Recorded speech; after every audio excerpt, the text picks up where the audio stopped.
ko lang to. May nagbigay sa atin ng TV, guys. Ayan, o, diba? Dito sa Japan, binibigay lang ang TV. Salamat sa iyo, Day. More blessing pa sa iyo at sa family mo. Thank you talaga. Ang kulit, guys. So, andito kami ngayon sa IKEA. Pagtapos mong kumain, dito mo lalagay. Ang kulit, no? Ano lang siya. Hanggang dun sa hugasan. May naghuhugas dun, no? Ayun, no? Tapos tatapon mo dyan yung basura ng mga nabubulok. Tapos ganyan naman yung pag-order dito, guys. Ayan, kukuha ka ng card. Ganyan sila. Tapos pila ka doon. Tapos order ka. Dito mo babayaran paglabas. Ayan na. Ayan na yung mga order nila. Ang galing, oh. Ano nga naman siya? Oh. Komportable. Tapos kuha ka dyan ng mga kutsara. Tapos yung kainan naman, yan, napakalawak. Ayan, mamili ka ng gusto mong upuan. Tapos na kaming kumain. Tumitingin-tingin kami dito, guys, sa loob na bibilhin. Bibili daw siya po ng patungan ng TV. Kasi nga, 'di ba, may nagbigay sa amin ng TV. Yung mura lang naman. Dito naman mga toilet, guys. Dito pag gusto mo mag-toilet. Ano 'yan, mahal ko? Yan. Sabitan ng mga mono mo. Ano nga? Ah, yung sabitan, nakakatuwa. Ayan, o, upuan siya. Ito pala yung tinuturo niya po. Nani, sabi ko, ano yung tinuturo mo? Yung pala yung sabitan. Ito, nakabaliktad o yung upuan. Nandigya ko. Guys, voice over tayo dahil may sounds. Ayan, guys, ito yung loob ng IKEA. Dito, yung mga self-service. Ngayon, ikaw yung kukuha ng gusto mong bilhin. Tapos, titingnan mo dyan sa yung kulay red na yan. Diyan mo makikita yung mga code. Pupuntahan mo siya dito sa banda. Para malaman mo, guys, kung saan mo hahanapin yung gusto mong bilhin. Tulad yan, yung 201 na yan. Halimbawa, ang code niyan ay 2003, ganon. Para madali siyang hanapin ba.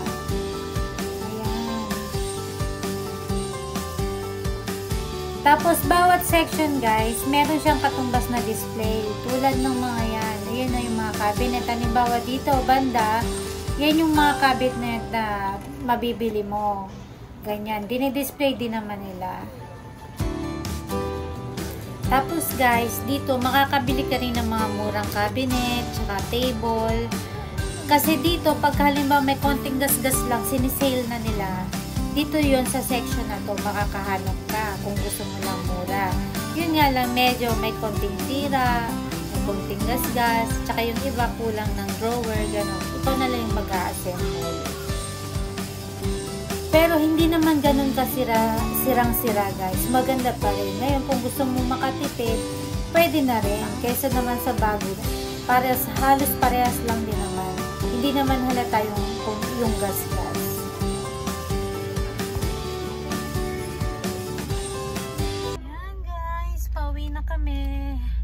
Namasyal lang kami sa loob ng IKEA. Bumili lang ng hanger.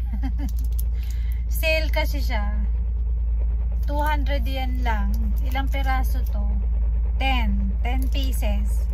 Ano siya eh, yung mga doon na sa mga mura kasi may mga konting scratch, mga ganyan. Tapos yung mga appliances din, yung mga table, cabinet, yung may mga konting sira, sinisale na nila. Let's go! Napunan na, guys. Kain tayo. Yan ang baon ko. May salad tayo dyan. Saging. Kain na tayong saging.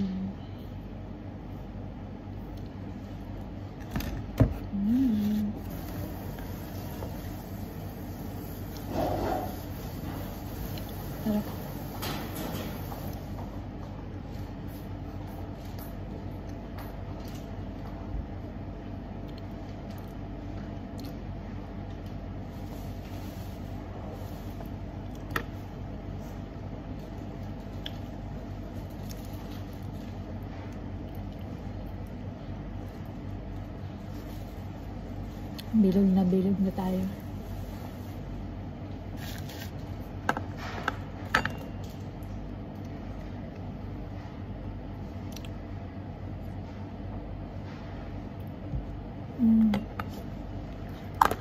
Sunod ko yung salad. Anong pagkain mo, te?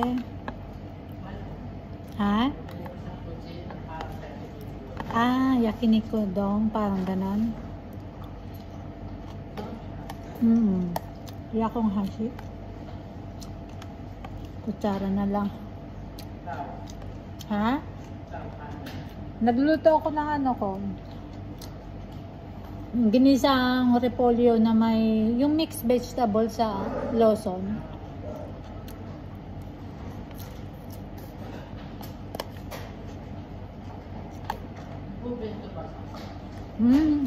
Bumibili na lang. Nagsawa na yung kakao bento. Dati nilulutuan ko yun. Tapos na tayong kumain. Ligpitan na. Magbubosi lang. Alas 5 na. 5 o'clock. Magsusomblero na ako, guys. Tapos na tayong kumain. Yan. Doon tayo sa dulo. Bango. Bango ng mga fabric ko ni ano nila sa damit. Susi. Aray ko. Ito. Pababa kayo ng pababa.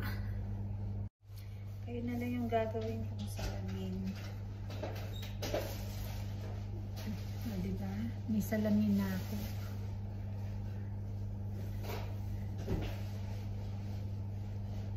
Mag-ano tayo?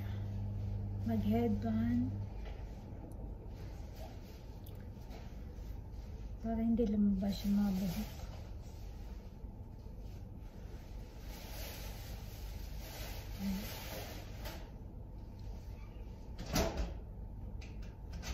Nakakalagas lang ng buhok kung ano na to. Nalalagas yung buhok ko. Pag lagi ka nakasomblero, maglalagas yung buhok mo. Dami ko na naman tutsang. Dahil napuputol yung buhok. Magpapasko na naman. Wala na naman tayong pahinga. Dapat may pahinga si hapon eh. Kaso may siya, may magra-rest day. Kaya yung pahinga niya nawala.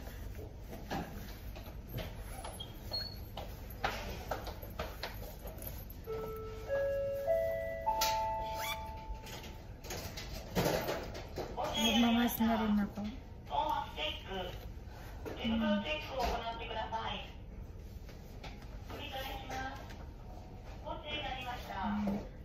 Galing mo. Basta lagyan ka natin.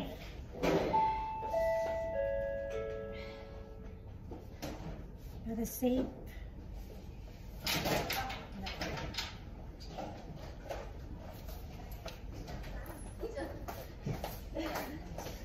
Uwian na yung iba, guys.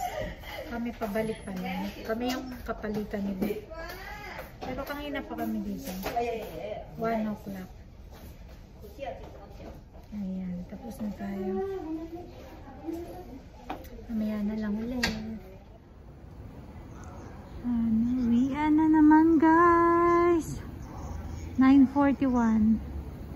Hintay tayo ng train. Ayan, ina-announce na dyan na raw yung train. Ayan na. Sakto. 9:41. Hi. Ayan, guys. Katatapos lang namin mag-usap ni hapon. Tapos, may sinabi siya. Sabi niya, hindi mo pa rin ba napapansin? Ang alin? Sabi kong ganon. may present ako sa iyo eh. Christmas present ko sa iyo. Sabi niya gano'n. Nakalagay siya dito guys. Ayan, may message pa siya. Tapos, sabi ko, saan nakalagay? Sabi kong gano'n. Doon pala siya katabi ng napkin ko. Doon sa loob na brown ng box. Hindi ko talaga siya guys napansin. Ang tagal na pala niya dyan. Hindi ko talaga siya napansin. Kaya ito yung regalo niya sa akin guys. Ayan o, yung pabango. Natatawa naman ako.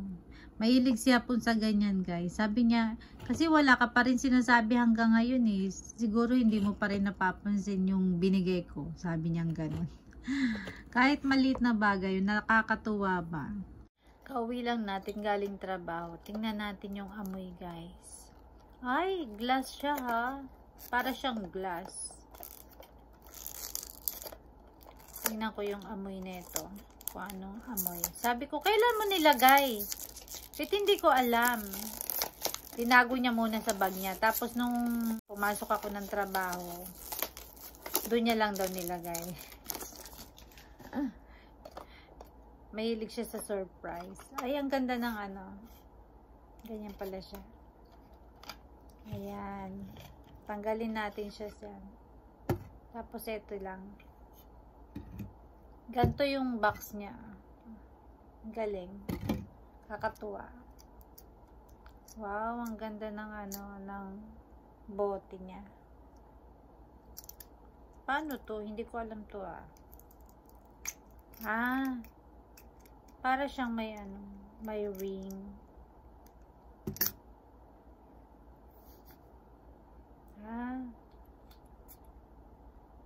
Ay, ang bango.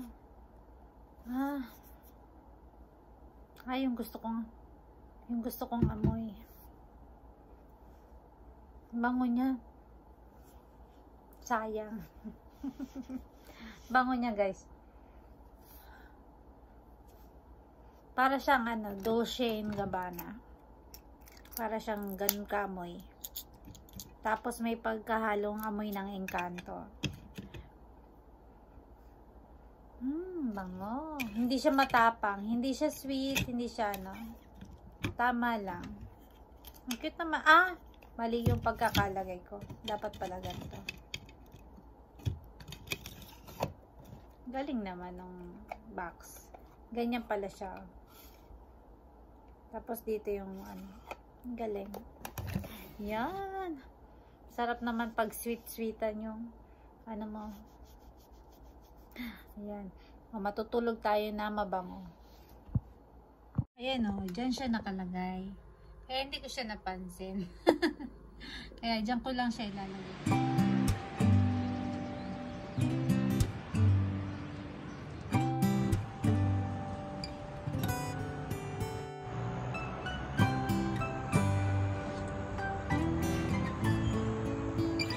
Morning guys. Ang gulo ng bahay guys.